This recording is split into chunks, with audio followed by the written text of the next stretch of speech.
Hi friends, இன்னைக்கு ஒரு குட்டி கதை பார்க்கலாம்.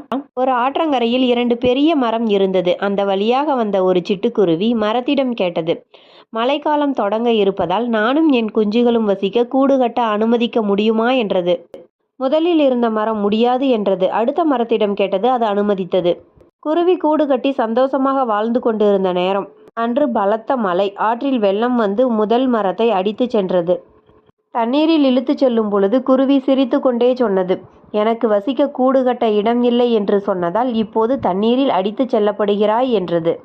அதற்கு மரம் கூறிய பதில், எனக்கு தெரியும், நான் வலுவடைந்து விட்டேன். எப்படியும் இந்த மழைக்கு நான் தாங்க மாட்டேன். தண்ணீரில் அடித்துச் செல்லப்படுவேன். நீயும் உன் குழந்தைகளும் நல்ல வாழ்க்கையை வாழ வேண்டும் என்றுதான் உனக்கு இடம் இல்லை என்றேன். மன்னித்து விடு என்றது. கண்டிப்பாங்க, இதே மாதிரி தான் நம்மளை யாரோ ஒருத்தர் நிராகரிக்கிறாங்க அப்படின்னா அதையே யோசிச்சுட்டு இருக்கக்கூடாது. நடப்பதெல்லாம் நன்மைக்கேன்னு எடுத்துகிட்டு போயிட்டே இருக்கணும். பிடிச்சிருந்தா லைக் பண்ணுங்கள். தேங்க்யூ.